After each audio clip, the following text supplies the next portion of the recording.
Bienvenue sur le banc des joueurs, Diane Ouellette, responsable des communications de la Ligue de hockey d'excellence du Québec, volet masculin. Alors, on est rendu à notre deuxième entrevue où on vous parle de la préparation physique, on vous parle de l'été. Qu'est-ce que c'est un été pour un joueur élite, un joueur de la Ligue de hockey d'excellence du Québec, au niveau tant de l'entraînement dans l'autre entrevue que nous avons fait. Je vous invite à aller la visionner si ce n'est pas déjà fait. Et aujourd'hui, on va vous parler spécifiquement de l'alimentation, le sommeil, les substituts, les parties. Comment on aménage notre été pour avoir du plaisir aussi? On est des jeunes. Alors, j'ai encore avec moi Jonathan Marcotte-Levasseur, qui est le coordonnateur du développement du joueur à Hockey Québec. Bonjour, Jonathan. Bonjour, Diane. Donc, si on parle d'alimentation, sommeil, on est des jeunes adolescents, tout ça, comment on peut bien organiser notre été tout en étant adolescent? Bon, si on parle d'alimentation en premier, je pense que ça passe beaucoup par les parents. OK? Si on parle des jeunes à partir du M13, par exemple, dans la LHEQ, pour la simple et bonne raison que qui fait l'épicerie, qui prépare les repas, souvent, c'est les parents. Ce n'est pas le joueur ou ça vient un petit peu plus tard. Donc, moi, je ne suis vraiment pas un partisan des plans alimentaires. OK? Pour la simple et bonne raison que sur le long terme, c'est vraiment bien démontré que ça ne tient pas la route. C'est très, très, très difficile de rester discipliné là-dedans. C'est plutôt dans l'éducation, dans la connaissance de l'impact de mes choix alimentaires sur mon état physique, sur les performances sportives que je vais avoir, sur mon état mental, etc. Si on parle spécifiquement des M13 jusqu'à M17 3A, si je vais avec des conseils généraux pour l'été, OK, les trois choses qu'on va souvent le plus parler, le numéro 1, ça va être de diminuer le plus possible tout ce qui est sucre rapide, sucre raffiné ou les aliments déjà préparés, par exemple. Là, on parle des jus de fruits, des pâtes alimentaires, le pain blanc, là, tout ce qui est peu nutritif. Là, je pense que les gens savent facilement de quoi je parle. Là. Évidemment, il y a en bon québécois les cochonneries. Là. Je ne dis pas de tout enlever à 100%, mais juste de limiter le plus possible, de choisir les occasions. Si je suis à une fête d'amis, dans un party, c'est-tu parce que je coupe ce morceau de gâteau-là que je vais être meilleur au hockey au mois d'août? C'est une question d'équilibre. Il faut regarder l'été dans son ensemble. Et puis, comme je disais, être conscient de l'impact de mes choix sur mon corps, finalement. Le deuxième conseil qu'on va souvent donner, c'est le plus possible d'ajouter des légumes et une source de protéines à mes repas. Pourquoi? Parce qu'on voit souvent un déficit à ce niveau-là chez nos jeunes athlètes, chez les jeunes joueurs de hockey. Et le troisième conseil est vraiment au niveau de l'hydratation. On dit souvent les athlètes traînent toujours une bouteille d'eau avec eux dans les mains. C'est pas pour rien. L'hydratation, c'est hyper important. Tous les effets, l'impact que ça peut avoir sur notre corps. Puis la soif est un mauvais indicateur pour savoir si on est bien hydraté ou pas. Donc, de tout simplement traîner une bouteille d'eau avec nous à travers la journée, c'est un conseil qu'on donne à tout le monde. Donc, déjà, si je pars avec ces trois éléments-là, donc diminuer la consommation de sucre rapide. Je peux dire ça comment? Comment on fait ça? Cuisiner nous-mêmes, éviter les plats déjà faits.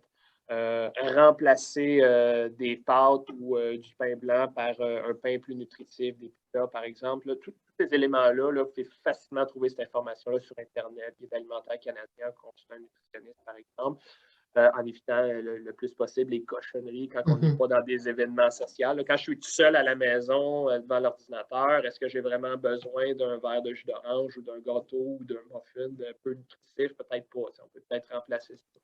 Je disais mon deuxième, ajouter des portions de protéines, surtout des légumes, et idéalement des légumes variés le plus possible à mes repas. Les légumes verts est très important. Hein? Ça en fait partie, mais souvent, ce qu'on voit souvent, c'est un problème de quantité de légumes. On n'en mange pas assez. Puis deux, la variété des légumes. Si je mange tout le temps les 4-5 mêmes légumes, c'est pas optimal. Je ne dis pas que c'est mauvais, mais c'est pas optimal. Et puis, le troisième que je disais, c'est l'hydratation, de traîner une bouteille d'eau avec. J'imagine aussi que pour avoir un bon équilibre, bon, je mange bien, mes repas sont là. Tu disais que les régimes, là, c'est plus ou moins efficace, ça. Donc, on y va plus vers des repas équilibrés avec les éléments dont tu as parlé, tout simplement. Mais à travers ça, j'ai le sommeil aussi. Je présume que le sommeil, il va être important aussi pendant Oui. l'été, là. C'est pas parce que c'est l'été que je peux me coucher à 2 heures du matin puis que je me lève à midi, là. Là, Dans notre première capsule, on a parlé du repos. Puis ce qu'on expliquait, c'est que le repos fait partie de l'entraînement pour la simple raison que quand tu t'entraînes ou quand tu compétitionnes, tu crées des dommages physiques et mentaux sur ton corps. Et c'est dans ta récupération que ton corps répare tout ça et va s'adapter en t'en donnant un petit peu plus que tu en avais avant, en prévision que ce stress-là va revenir sur ton corps. Donc, il se prépare à ça. C'est quand que ça se fait, ça? Ben, le plus gros de la job se fait dans ton sommeil. Donc, c'est pour ça qu'on dit souvent que le sommeil est hyper important, encore plus pour un athlète qui est dans une période estivale où il s'entraîne beaucoup. Pas juste en termes de nombre d'heures que tu es couché dans le lit, mais en termes de qualité de sommeil aussi. Okay? Une nuit de sommeil où j'ai été couché 9 heures de temps, mais que je me suis réveillé 4 fois, puis j'étais sur ma tablette jusqu'à minuit, puis un sommeil léger. La qualité n'est pas vraiment là. Sommeil. Exact. Donc, on a les conseils qu'on donne souvent. Ben, avec les jeunes, souvent, c'est les écrans, on le sait. Les tablettes, les jeux vidéo, les ordinateurs, dans l'heure avant de se coucher, s'il vous plaît, essayez de mettre ça de côté le plus possible. Puis d'avoir une certaine routine. Donc, je dis dans l'heure, à peu près, dans l'heure avant de se coucher, d'avoir une routine qui fait que notre cerveau est déjà un peu, a déjà le message de on s'en va dormir. Idéalement, bon, je ne parle pas le week-end que tu es en vacances ou que tu as un party, mais en général, on va essayer d'avoir des heures de coucher, des heures de réveil qui sont les mêmes. Il n'y a pas de problème à dormir 10 heures si tu sens que tu as besoin de dormir 10 heures. Mais on va essayer de faire en sorte le plus possible que tu te couches à peu près à la même heure, que tu te réveilles à peu près à la même heure. Si déjà tu mets ça en place, là, les écrans, la routine, les heures de coucher puis des réveils réguliers le plus possible, là, on est en voiture, là, on a déjà une très, très bonne base, puis on pourra rentrer dans les détails plus tard. Là, parce que veux pas, on a dit tantôt, tu as parlé de la capsule qu'on a fait, on a parlé de l'entraînement. Donc, si tu n'es pas à ton entraînement de façon régulière, à peu près au même moment pendant les semaines, je présume que ça va avoir de l'impact, ça aussi, là. Tu veux dire l'horaire d'entraînement versus sommeil? Bien, c'est ça. C'est que si mon sommeil est comme tout croche ou pas équilibré, ou ça va avoir de l'impact aussi sur les résultats de mes entraînements? Oui, ben absolument, parce que l'entraîneur, lui, va planifier tes séances pour te permettre une récupération optimale. Donc, si le lundi, par exemple, tu entraînes, on va dire, en puissance pour le bas du corps, ben, le mardi, tu vas aller travailler autre chose pour laisser le temps à ces éléments-là de récupérer. Mais quand vient le temps de revenir avec cet entraînement-là, exemple, puissance au niveau des membres inférieurs, ben, mauvais sommeil, mauvaise alimentation ou trop d'activités qui n'étaient pas prévues, qui s'ajoutent à l'entraînement, ben, ça fait que quand tu reviens à cet entraînement-là, tu n'es pas à ton sommet de récupération, tu es plus bas. Là, je viens ajouter un stress à ton corps. Donc, on l'a dit, quand on s'entraîne, on se magane, entre guillemets. Donc, ma courbe monte moins vite. C'est soit je stagne ou pire encore, je descends. Donc, dans le fond, la personne que tu vas négliger là-dedans, c'est toi-même parce que tu ne retireras pas le maximum de bénéfices de ton entraînement. Puis en plus, pendant ton entraînement, ton intensité va être plus basse. Elle ne sera pas optimale. Donc, tu vas en retirer moins de bénéfices que ce que tu aurais pu si tu avais optimisé tous ces éléments-là là, de sommeil, d'alimentation, de récupération. Quand on parle d'alimentation aussi, Jonathan, on peut parler des autres éléments qui peuvent venir s'ajouter. Les suppléments alimentaires, quelle place que ça prend, ça? Est-ce que c'est nécessaire? Puis à qui c'est nécessaire? D'accord. Toute la question des suppléments alimentaires, bon, de quoi on parle? Premièrement, souvent, on va parler des protéines, ce qu'on appelle les BCA, donc des acides aminés. On pourrait rentrer aussi là-dedans, bon, souvent, on entend parler de kératine, on pourrait même rentrer la vitamine C, vitamine B, les oméga, les huiles de poisson, là, si on veut. Première des choses, est-ce que c'est dangereux? pour les jeunes, ce n'est pas plus dangereux pour des jeunes que pour des adultes. Je ne dirais même pas qu'il n'y a pas de danger à utiliser ces produits-là tant qu'on parle des produits de bonne qualité, là, on s'entend. Le problème, moi, que je vois souvent, c'est qu'on accorde trop d'importance aux suppléments versus notre alimentation quotidienne. Souvent, là, avec les suppléments, on est dans les détails, des fois même dans des micro-détails, j'ai envie de dire, quand l'alimentation quotidienne n'est pas encore optimisée. Donc, si ton alimentation quotidienne, là, comme je disais tantôt, pas quand tu es au resto avec ta famille ou dans un party, là, mais 80-90% du temps, si ça, c'est pas là, il n'y a pas de raison d'aller vers les suppléments alimentaires pour tout de suite. Là, on est en anglais, on dit le fine-tuning, là. OK. Donc, je m'attarderai beaucoup plus à regarder comment ça se passe. Comment tu manges quotidiennement avant d'aller là. OK. Ouais. Puis, okay. après ça, comme je disais, est-ce que prendre, par exemple, une cuillère de protéines après mon entraînement, c'est dangereux pour les jeunes? Pas du tout. Et souvent, si vous regardez comment ils sont construits ces suppléments-là en protéines, ben, c'est le même type de protéines que vous allez retrouver dans des aliments qu'on consomme tous les jours, par exemple. Même la créatine, j'ai envie de vous dire, souvent, on associe créatine à stéroïdes. Oui, j'aime ça que je voulais revenir justement sur ce mot-là, parce qu'effectivement, tu dis créatine, wow, ça allume une lumière. Là, tu sais. Peux-tu le démystifier, s'il te plaît? Oui, ben absolument. Ben, la créatine, là, on la retrouve déjà principalement dans les viandes rouges. C'est un aliment qui est déjà là. Pourquoi on en parle beaucoup dans les sports comme le hockey?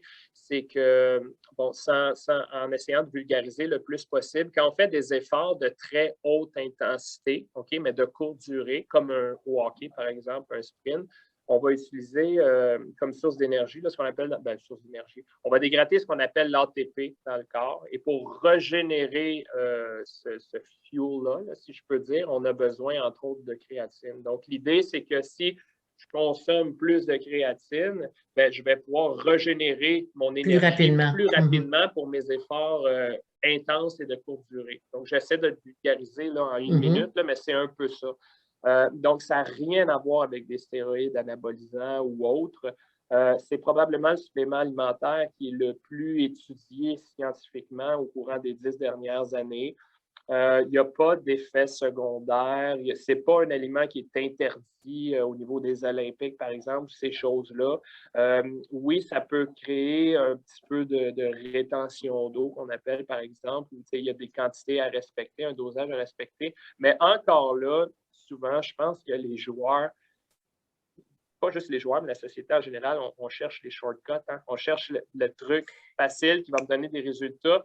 Mais des fois, là, je trouve qu'il y a tellement plus un effet placebo qu'un réel effet sur la performance, surtout pour des jeunes de M13 à M17.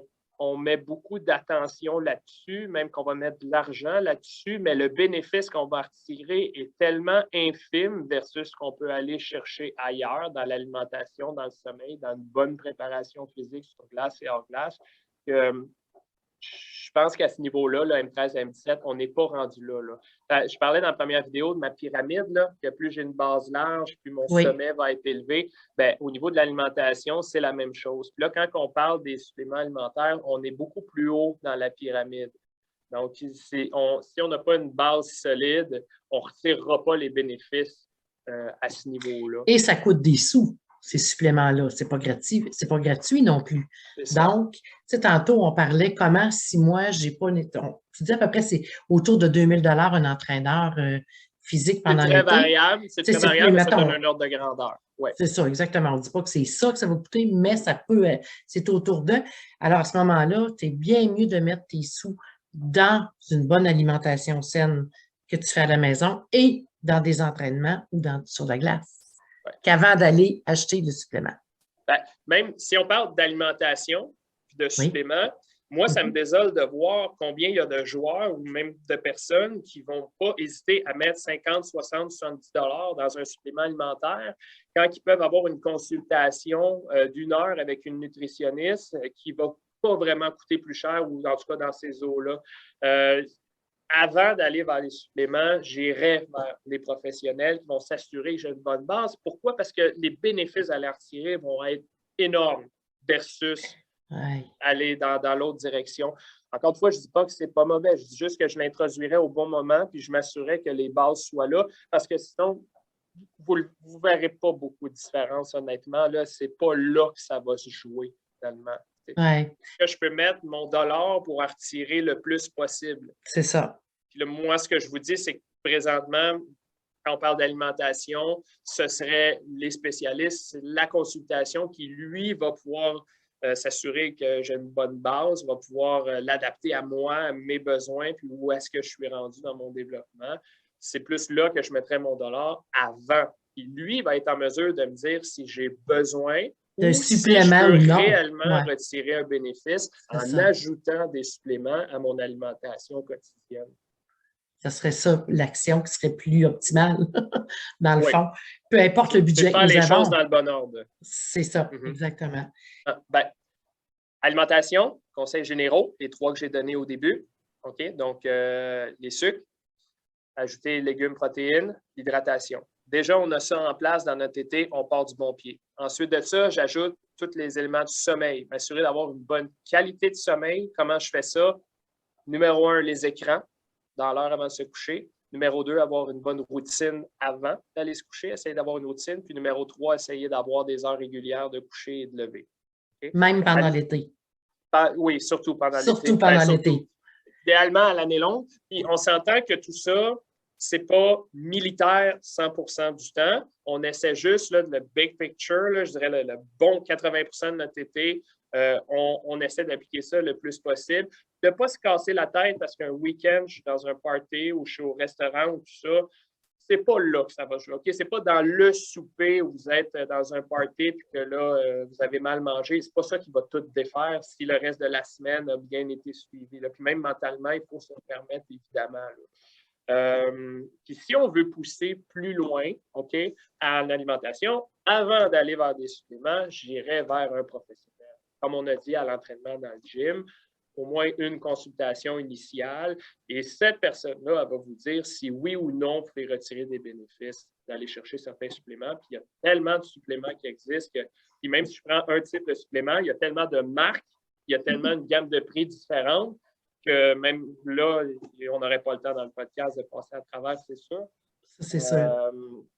Mais voilà où je mettrais mes énergies puis mon argent.